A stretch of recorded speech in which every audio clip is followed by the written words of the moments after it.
رکھنے والوں کی کسی نیکی کو ضائع نہیں فرماتے، ان کا خاتمہ ایمان پر ہوتا ہے۔ قرآن اور حدیث میں اگر غور کریں،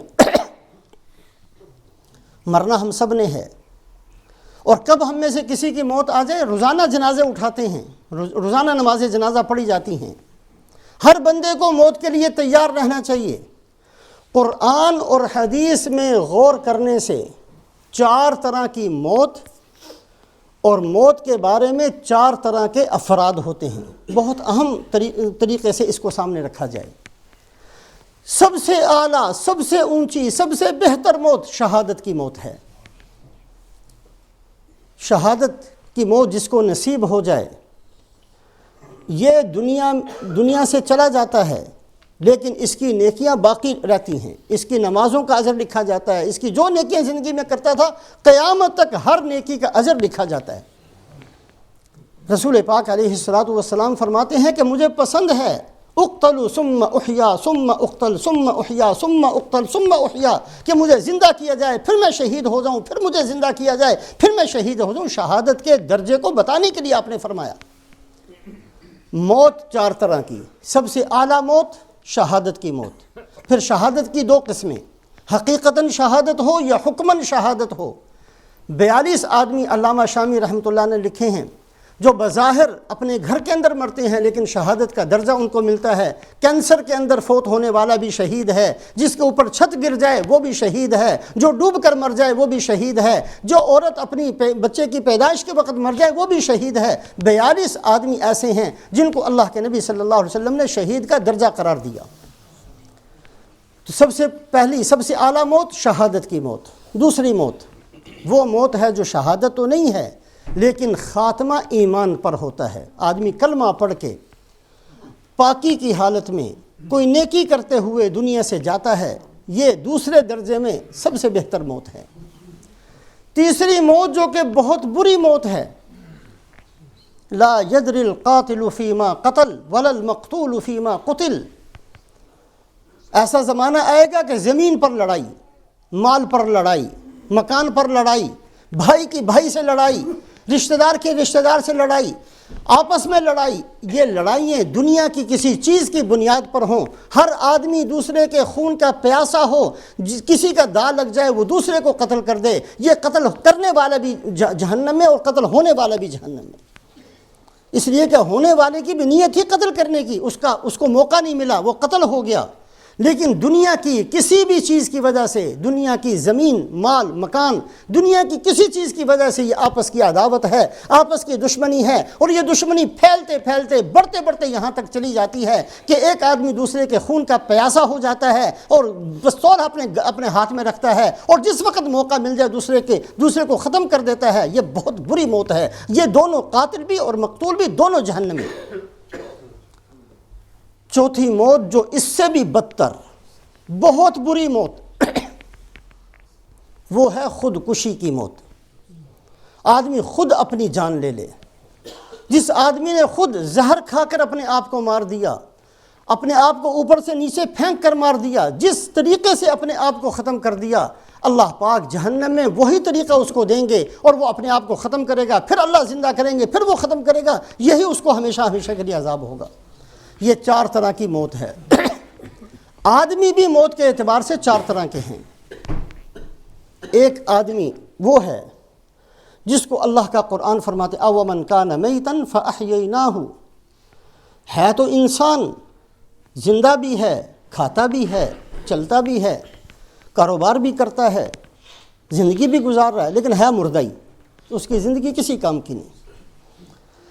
زندگی اس نے گزاری لیکن اس کی زندگی سے نہ اس کی اولاد کو فائدہ ہوا، نہ اولاد کو دین سکھایا، نہ خود دین سیکھا، نہ بیوی کو فائدہ ہوا، نہ کسی پڑوسی کو ہوا، نہ نقصان تو اس کی زندگی کے بہت سارے ہوئے۔ جیسے سانپ اور بچھو کی زندگی کو زندگی نہیں کہا جا سکتا، یہ بدترین آدمی ایسا ہے جو دنیا کے اندر جیتا بھی ہے، کھاتا بھی ہے، اس پر جوانی بھی آئی ہے، اس پر صحت بھی آئی ہے، اس کو نعمتیں بھی ملی ہیں، لیکن اس بے حیا اور بدبخت نے سب کچھ ضائع کر دیا، نہ کچھ دین سیکھا نہ کسی کو سکھایا۔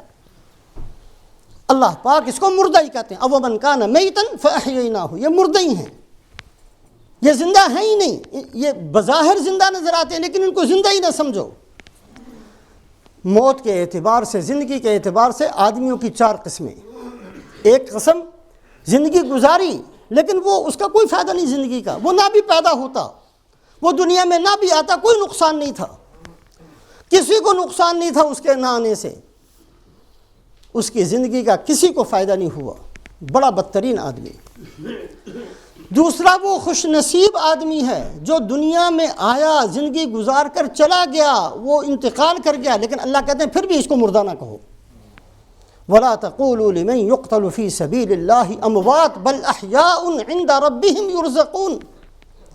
ان کی زندگی اتنی بہترین، ایسی بہترین زندگی گزاری، دنیا چھوڑ کر چلے گئے، ان کی تجہیز و تکفین ہو گئی، ان کو قبر میں جا کر رکھ دیا گیا، اب یہ دنیا میں کہیں نظر نہیں آتے، لیکن اللہ فرماتے ہیں کہ یہ زندہ ہیں، ان کی زندگی کی برکات باقی ہیں، ان کے اعمال کا بدلہ باقی ہے، ان کی زندگی اور ان کی زندگی بہترین زندگی، اللہ کہتے ہیں ان کو زندہ ہی کہو۔ یہ دوسرا آدمی۔ تیسری قسم جو اللہ کا قرآن بیان کرتا ہے، یہ وہ خوش نصیب آدمی ہیں جو زندہ رہتے ہیں لیکن اللہ کی ملاقات کو دل میں شوق کے ساتھ اس کا انتظار کرتے ہیں۔ زندہ ہیں، دعا نہیں مانگتے کہ اللہ مجھے موت چاہیے، لیکن موت کو سوچتے ہیں تو خوش ہو جاتے ہیں، ان کے دل کے اندر یہ بات آ جاتی ہے کہ مریں گے تو اللہ کے نبی صلی اللہ علیہ وسلم کی زیارت نصیب ہوگی، مریں گے تو اللہ کا دیدار نصیب ہوگا، اگر ہمارا خاتمہ اے اللہ ایمان پر فرما دیں وہ ساری کی ساری نعمتیں ملیں گی۔ یہ بندے موت کے انتظار میں ہوتے ہیں۔ ایک اللہ والے مسجد میں بیٹھے کہ میں 20 سال سے موت کا انتظار کرتا ہوں، اگر آ جائے مجھے کسی سے کوئی لینا دینا نہیں ہے، میں آج تیار ہوں۔ ایسے مبارک بندوں کی روح قبض کرنے کے لیے فرشتے آتے ہیں تو ان سے کہتے ہیں یا ایتھا النفس المطمئنہ، اے اطمینان والی جان نکل، اخرجی حمیدتاً و ابشری بروح و ریحان و رب غیر غضبان، اے جان نکل اور چل ہمارے ساتھ اس حالت میں کہ اب تیری تعریف ہی تعریف ہے، کسی نے تجھے کوئی برا کلمہ نہیں کہنا، ہر ایک نے تعریف کرنی ہے، آسمان کے فرشتے بھی تیری تعریف کر رہے ہیں، اب نکل چل ہمارے ساتھ، چل ایسے خوشبودار باغات کی طرف اور ایسی راحت اور آرام کی طرف جس کے بعد کبھی کوئی تکلیف نہیں ہے، بروح و ریحان و رب غیر غضبان، اور ایسے رب کی طرف جو اب تجھ سے ایسا راضی ہے کہ کبھی ناراض نہیں ہوگا۔